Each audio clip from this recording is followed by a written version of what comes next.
Gloire à Dieu, tendre Père céleste, c'est une grâce et un privilège que tu nous accordes d'être en vie en ce jour et nous t'en sommes reconnaissants. Merci pour ce merveilleux moment où tu vas encore nous nourrir au travers de ta parole. Merci d'éloigner toute confusion et distraction et que toute la gloire te soit rendue à toi seul au nom de Jésus-Christ. Amen. Bien-aimés, que Dieu vous bénisse abondamment. Nous prenons la parole de Dieu dans 2 Rois chapitre 2. Nous lirons du verset 19 au verset 22. Je suis dans l'édition de Louis II. Les gens de la ville dirent à Élisée, « Voici le séjour de la ville est bon, comme le voit mon Seigneur. Mais les eaux sont mauvaises et le pays est stérile. » Il dit, « Apportez-moi un plat neuf et mettez-y du sel. » Et ils lui apportèrent. Il alla vers la source des eaux et y jeta du sel et dit, « Ainsi parle l'Éternel, j'assainis ces eaux, il n'en proviendra plus ni mort ni stérilité. » Et les eaux furent assainies jusqu'à ce jour selon la parole qu'Élisée avait prononcée. Que toute la gloire soit rendue à Dieu seul au nom de Jésus-Christ. Aujourd'hui, nous abordons un thème très important qui est celui de la malédiction. Je dis dès le départ que c'est un argument qui est très vaste, qui peut être abordé et compris de plusieurs différentes manières. On ne peut pas tout dire en une seule édition car il y aurait vraiment trop à dire. Qu'à cela ne tienne, aujourd'hui nous irons selon la directive que Dieu nous inspire. Cela étant, j'aimerais quand même faire quelques petites considérations de manière générale, disant, bien-aimé, attention à la malédiction, qui par définition est une imprécation, et donc une mauvaise parole qu'on lance à autrui dans le but de lui souhaiter du mal. Qui dit malédiction dit mauvais vœu, mauvais sort. Un enfant de Dieu averti sait l'impact et la puissance que renferment les paroles de manière générale. Dieu notre Père a tout créé grâce à sa parole. Jean chapitre 1 verset 1 à 3. Qui est spirituellement éveillé ne plaisante pas avec les paroles qu'il entend ou même avec ses propres déclarations, parce qu'il sait qu'avec la même langue, on peut soit maudire, soit bénir. Jacques chapitre 3 verset 8 dit que la langue est pleine de venin mortel. Bien-aimé, je veux le redire en d'autres termes. Attention aux mauvaises paroles adressées même sous le ton des blagues et des plaisanteries, qui sont d'ailleurs un excellent moyen pour certains de vider leur sac, dans le sens que dans les blagues qu'on voit là, parfois trop de choses s'expriment. Or, la sobriété et la vigilance d'un enfant de Dieu consistent également à annuler immédiatement au nom de Jésus-Christ toute mauvaise parole. Et cela qu'importe le contexte ou la personne qui l'exprime. Je viens redire ici que le cœur de l'homme est méchant et tortueux. Jérémie 17, verset 9. En ce 2023, nous devons prêter attention aux attitudes qui accompagnent certaines paroles. Ce n'est pas tout qu'on prend à la légère avec amusement, détachement ou même négligence. Sachant que c'est de l'abondance du cœur que la bouche parle, Luc 6, 45. Nous n'avons pas à continuellement justifier certains propos mauvais qu'on entend de la part des uns et des autres autour de nous. Plusieurs évoluent autour de nous, mais ne nous portent pas forcément à cœur. Or, il y a des choses et même des phrases qui sont très révélatrices du cœur des personnes qui nous entourent. Nous devons arrêter d'être distraits. Nous devons sortir de l'ignorance qui nous mène à la ruine. Heureusement que Dieu ne dort pas et qu'il est bon et miséricordieux, qu'il a la capacité de changer le mal en bien. C'est Dieu qui nous préserve de tellement de problèmes et de méchanceté qui se disent et se font devant nous, mais auxquels pourtant par négligence ou endormissement spirituel, on ne prend pas garde. Le monde est gâté, bien-aimé. Écoutez seulement les témoignages autour de vous et vous comprendrez mieux de quoi je suis en train de parler. Il est capital d'apprendre à parler peu, capital d'apprendre à se taire et à écouter, à observer nos entourages. Demandez toujours à Dieu de nous révéler le cœur des personnes qui nous entourent. Satan et les sorciers s'infiltrent facilement au travers des relations. Nous l'avions dit, en tant qu'amis, frères, sœurs, voisins, hommes ou même femmes, soi-disant de Dieu. À l'heure où je parle, je le redis encore, les dégâts sont nombreux. Ce ne sont pas tous ceux qui disent Seigneur, Seigneur qui sont authentiques. Plusieurs pensant avoir affaire aux frères en Christ, aux amis, à certains voisins ou même collègues, ont laissé comme ça sans prudence et discernement le champ libre à l'accomplissement de la sorcellerie dans leur vie. Bien-aimés, les témoignages de ce que je suis en train de dire sont nombreux. 2023, ayons du discernement. Et si nous sommes réellement enfants de Dieu, nous devons marcher selon l'esprit et non selon nos émotions et faux raisonnements que la chair et les démons nous inspirent. Nous devons demeurer connectés, attachés fermement à Dieu. Arrêter la tiédeur spirituelle, les amusements. Si nous avons décidé de marcher à la suite de Christ, qui est notre maître, nous devons prendre conscience que Satan n'est pas notre ami, mais c'est notre adversaire. Un adversaire d'ailleurs avec lequel on ne plaisante pas. Nous devons nous réveiller et redoubler de vigilance. Bien-aimés, je vais le redire à nouveau. Sortons de la distraction, de l'aveuglement, du sommeil spirituel, de la négligence. Ça va nous épargner beaucoup de problèmes. Nombreux enfants de Dieu ont des sérieux problèmes aujourd'hui dont la source est premièrement spirituelle à cause des portes qu'ils ouvrent au diable. Alors que Galates chapitre 5 verset 1 nous dit que Christ nous a affranchis pour la vraie liberté. Mais nous voyons des croyants terrassés qui vivent de réels acharnements sur tous les plans, mais qui continuent de ne pas identifier l'origine de leurs problèmes spirituellement. Alors que tout médecin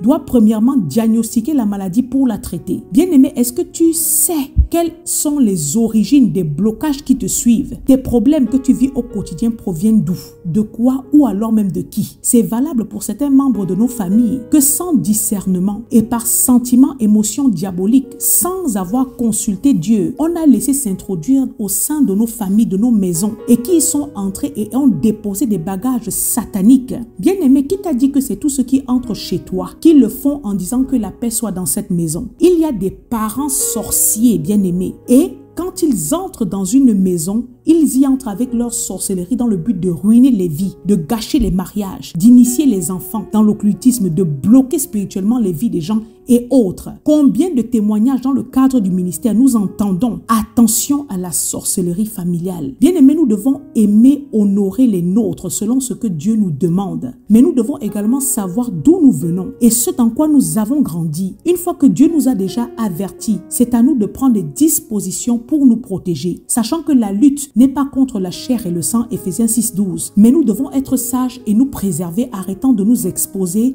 d'ouvrir constamment les portes au diable pour après s'en plaindre. Nous sommes venus à Christ pour être libres, sortir de toutes ces malédictions et jougs de servitude familiale. Galates chapitre 5 verset 1 dit qu'on ne doit pas se laisser à nouveau mettre sous le joug de la servitude. Christ nous a déjà libérés. Poursuivant dans mes généralités, je dirais également que de la même manière qu'un croyant ne devrait pas plaisanter avec les mauvais propos qui lui sont adressés, de même il doit aussi faire attention à ses propres déclarations, à tout ce qui sort de sa bouche, même dans les moments de fatigue, agacement, douleur, désespoir, colère et j'en passe. Car la mort et la vie sont au pouvoir de la langue, Proverbe 18 verset 21. La parole, je le redis, est très importante et créatrice, dans le bien comme dans le mal. Aussi, qui ne prend pas garde à ses mots risque de vivre demain ce qu'il déclare de négatif aujourd'hui.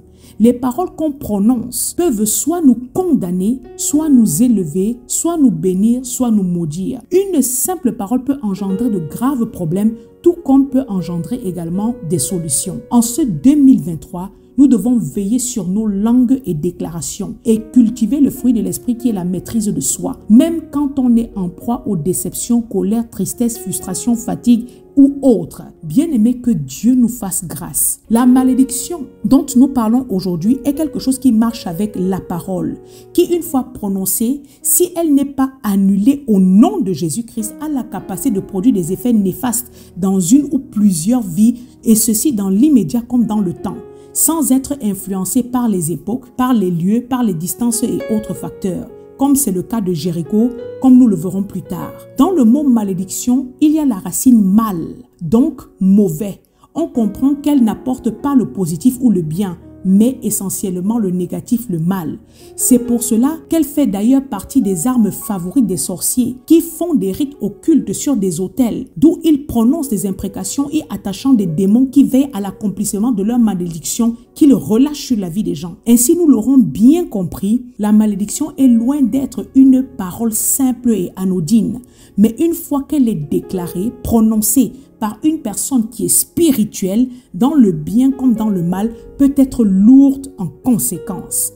Avant de retourner à notre texte, Proprement dit, j'aimerais clôturer ces quelques petites considérations disant ceci. Un enfant de Dieu authentique ne doit pas craindre les sorciers ni leurs malédictions, mais doit les refuser et les annuler au nom de Jésus-Christ. Proverbe 26, verset 2 dit que la malédiction sans cause n'a point d'effet. Quand tu marches avec Dieu, Dieu marche avec toi. Et si Dieu est pour toi, personne ne peut être contre toi. Romains 8, 31. Celui qui est en toi, c'est-à-dire le Christ, est plus grand que celui qui est dans le monde. 1 Jean 4, 4.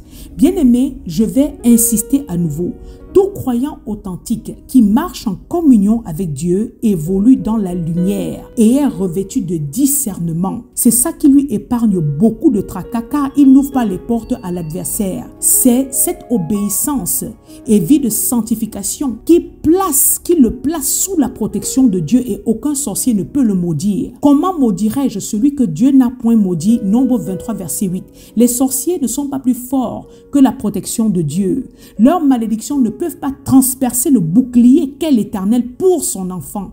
Le monde spirituel existe et nous sommes constamment en guerre contre les esprits méchants qui peuvent certes parfois nous embêter. Ça fait partie des tribulations à endurer sur cette terre. Mais en toute chose, sachons que nous combattons déjà du côté de la victoire, car Christ a tout accompli. Jean 19, verset 30. Nous avons été rachetés au grand prix, celui du sang de Christ. 1 Corinthiens 6, verset 20. Christ s'est fait malédiction pour nous. Galates chapitre 3, verset 13.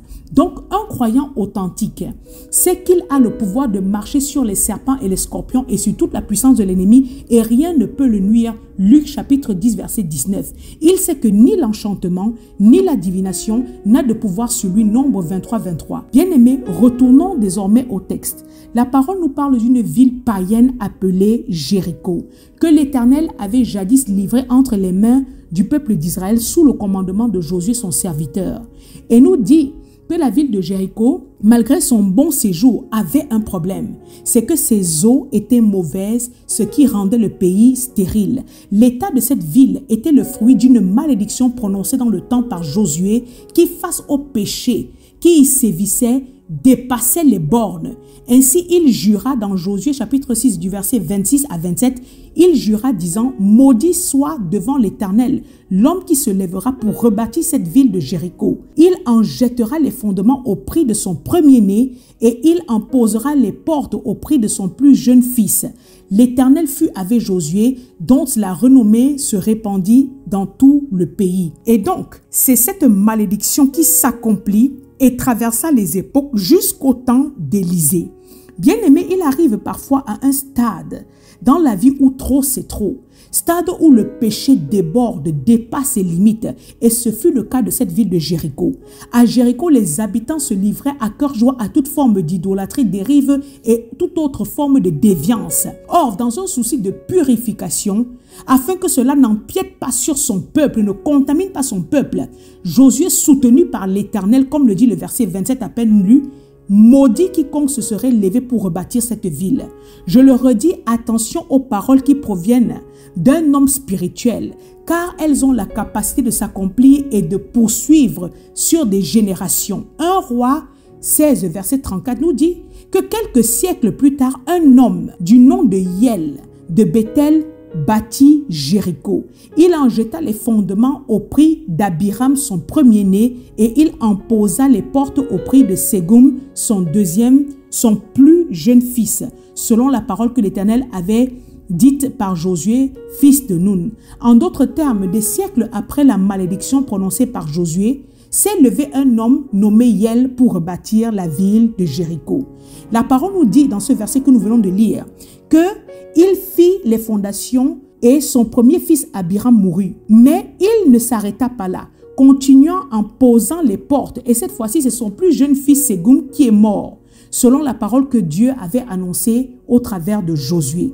Bien-aimé, la malédiction traverse les époques. La malédiction traverse les siècles et les générations. Et ne peut être annulée que par une autre parole provenant d'un homme oint de Dieu, d'un véritable serviteur de Dieu. Comme il arrive qu'avec le temps, les époques, les circonstances changent et amènent Dieu dans sa souveraineté et miséricorde à renverser les choses.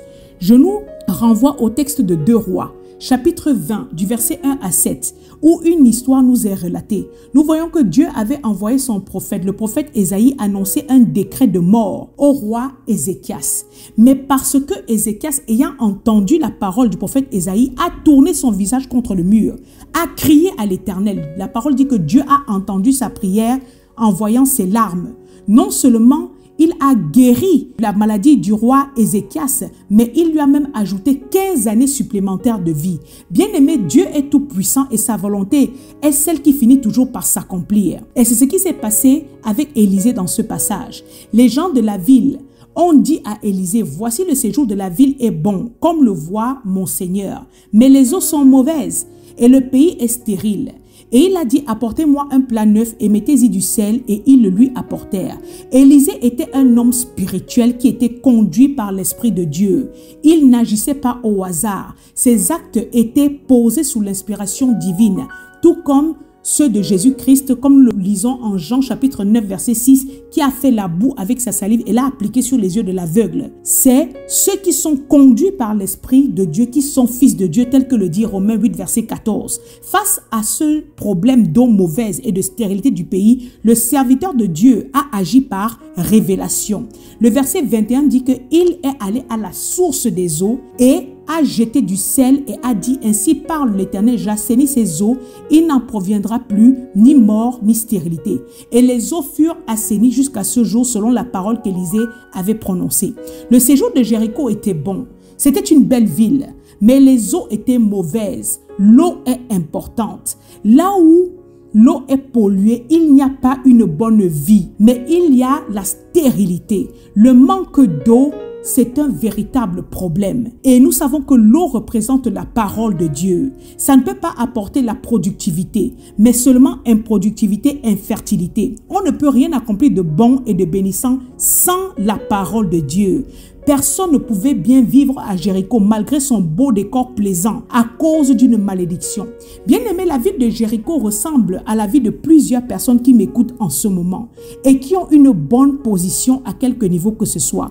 Mais ils sont stériles et improductifs car leurs eaux sont mauvaises. Malgré leur beauté, leur intelligence, aptitudes nombreuses, mettez le mot que vous voulez, leur vie tourne en rond, non-accomplissement, éternel recommencement, incapacité à finir ce qu'ils commencent, incapacité à se stabiliser dans la vie en général, que ce soit au travail, que ce soit en amour, incapacité à émerger dans tous les domaines, à finir ce qu'ils commencent. Chez d'autres, ça va même de gaffe en gaffe, gâchis total, rien n'avance correctement. De leur vie, il n'en sort rien de positif. Ils gissent sous le poids d'une ou plusieurs malédictions familiales ou autres malédictions qui proviennent d'autres personnes et sont vraiment dans un état terrible. Bien-aimé, appartiens-tu réellement à Dieu? Es-tu réellement né de nouveau? As-tu été libéré de tout poids, de toute alliance, de toute loi, de toute malédiction satanique qui pèse sur ta vie? Est-ce que tu marches droit et en communion avec Dieu? Comment est ta vie? Je le redis, il y a autour de nous des bonnes personnes qui sont agréables à vivre, très sympathiques, voire même gentilles, mais qui malheureusement sont stériles, infécondes, improductives, alors qu'elles ont un potentiel en elles. Mais à cause des malédictions qui régissent leur vie, elles sont complètement perdues. Bien-aimé, je te repose la question. Comment est ta vie? Quelle est ta position spirituelle? En 2023, tu dois prendre une décision et faire le bon choix afin de sortir de tout système satanique. Tu as besoin d'être assaini par Dieu et sa parole afin qu'il fasse quelque chose pour toi. Mais pour cela, tu dois premièrement prendre conscience de ce qui ne va pas dans ta vie et t'approcher de Dieu d'un cœur vrai, authentique. Et tu n'es pas en train d'écouter ce message au hasard. Deutéronome 30 verset 19 dit que l'Éternel place devant toi la vie et la mort, la bénédiction et la malédiction, et il t'exhorte à choisir la vie afin que tu vives ta postérité et toi. Dieu t'exhorte à choisir la vie, bien-aimé, à choisir la bénédiction. Tu dois te laisser assainir, purifier, nettoyer, guérir par la parole de Dieu qui est le médicament. Tu dois décider d'abandonner la saleté, le péché, sortir de la désobéissance. Tu dois passer par la repentance, accepter la parole de Dieu. Accepter Dieu, c'est ce qui va te libérer de toute servitude. Tu dois laisser le Seigneur remettre de l'ordre dans ta vie et rompre tout cycle de malédictions qui ne font que se répéter encore et encore. Tu dois même également refuser toutes ces imprécations qui pèsent sur ta vie et qui continuent à te détruire. Refuser que sous l'effet des malédictions, tu sois cet instrument entre les mains du diable qui détruit la vie des autres. Il y a des personnes comme ça, parce qu'elles ont été maudites. L'adversaire se sert d'elles pour faire du mal aux autres. Et tu dois te repentir si cela est ton cas et renoncer à tout cela. La parole de Dieu a le pouvoir de t'affranchir, de te rendre libre, de te donner la paix comme le monde ne peut la donner. Simplement, c'est à toi de prendre une décision. Combien de familles sont pliées sous des malédictions, des jougs sataniques par manque d'eau saine, par manque de la présence de Dieu? Observe et sache d'où tu viens. Connais l'histoire de ta famille et son spirituel. Sache quel est le spirituel de ta famille et renonce. Refuse certains bagages spirituels négatifs qui peuvent s'attacher à toi au travers soit du nom, soit des homonymes que tu portes ou même de certains us et coutumes pratiqués dans ta famille, certains objets cadeaux, bref, à toutes les pratiques de sorcellerie dont tu as été victime. Tu dois accepter de marcher en communion avec Dieu, ne donnant pas l'accès au diable et aux sorciers qui ne cessent d'exercer dans leur sale besogne. Tu dois annuler tous les décrets sataniques qui pèsent contre ta vie au nom de Jésus-Christ. Je te le redis, un décret ne peut être annulé que par un autre décret. Appuie-toi sur Dieu et sur sa parole. Car quand Dieu parle, la chose arrive, il ordonne et elle existe. Psaume 33, verset 9. C'est sa puissance qui délivre et annule toute malédiction. Tu dois rester connecté et en communion avec Dieu. Et quand tu sais d'où tu viens, tu dois veiller sur ton spirituel. 1 Jean 5, verset 18 dit que celui qui est né de Dieu se garde lui-même et le malin ne le touche pas. Psaume 34, verset 7 dit que l'ange de l'Éternel campe autour de ceux qui le craignent et les arrache du danger. Tu dois mener en ce 2023 une vie de sanctification, de vérité et de pleine communion avec Dieu, fermant ainsi les portes d'accès au diable et au péché. Tu dois te nourrir spirituellement de sa parole et t'abreuver de son eau, ce qui contribuera à te nourrir, te fortifier, te guérir et t'assainir. Qui a compris cela? Reste calme et ne cours pas d'église en église, la peur au ventre, s'accrocher à différents types de pasteurs. S'ils ne sont pas authentiques, profite de l'ignorance et de la faiblesse des pauvres brebis pour les escroquer et les abuser. Nous devons nous attacher aux vrais serviteurs de Dieu qui prêchent la vérité, le vrai message de l'évangile, sans intérêt, et fuir les manipulateurs qui pilulent dans ce dehors. 2 Corinthiens chapitre 3 verset 17 dit que « Or, le Seigneur c'est l'Esprit, et là où est l'Esprit du Seigneur, là est la liberté. » Bien-aimé, est-ce que tu es libre? Si donc le Fils t'a franchi, tu seras réellement libre. Jean 8, verset 36. Vous connaîtrez la vérité et la vérité vous rendra libre. Jean 8, verset 32. Christ a effacé l'acte dont les ordonnances nous condamnaient et subsistaient contre nous et il l'a détruit en le clouant à la croix. Colossiens 2, verset 14. En guise de conclusion à l'édition d'aujourd'hui, Élisée, inspiré par Dieu, renversa la malédiction qui pesait sur la ville de Jéricho au travers d'instruments particuliers ayant tous des symboliques précises et fortes, tels que le plat neuf et le sel, et se rendit à la source des eaux, c'est-à-dire à l'origine du problème. Et c'est en y jetant du sel, qui symbolise plusieurs choses dans la parole de Dieu, notamment l'alliance, la perpétuité, l'engagement et autres, qu'il déclara, je cite le verset 21, « Ainsi parle l'Éternel, j'assainis ces eaux, il n'en proviendra plus ni mort ni stérilité. » En d'autres termes, il plaça la parole de Dieu au devant de toute chose. Son geste fut précédé par la parole de Dieu, précédé par le « Ainsi parle l'Éternel », reconnaissant qu'il agit sous inspiration de Dieu. Il n'accomplit rien de lui-même. Il n'est qu'un simple instrument, un simple canal dont Dieu est en train de se servir. Il dit « J'assainis ces eaux, il n'en proviendra plus ni mort ni stérilité. » Voilà la puissance et l'autorité de Dieu face à toute malédiction. Il déclare qu'il rend maintenant saint, qu'il purifie et déclare que n'en sortiront plus jamais ni mort ni stérilité. Verset 22, « Et les eaux furent assainies jusqu'à ce jour, selon la parole qu'Élisée avait prononcée. » Que Dieu vous bénisse abondamment. Amen.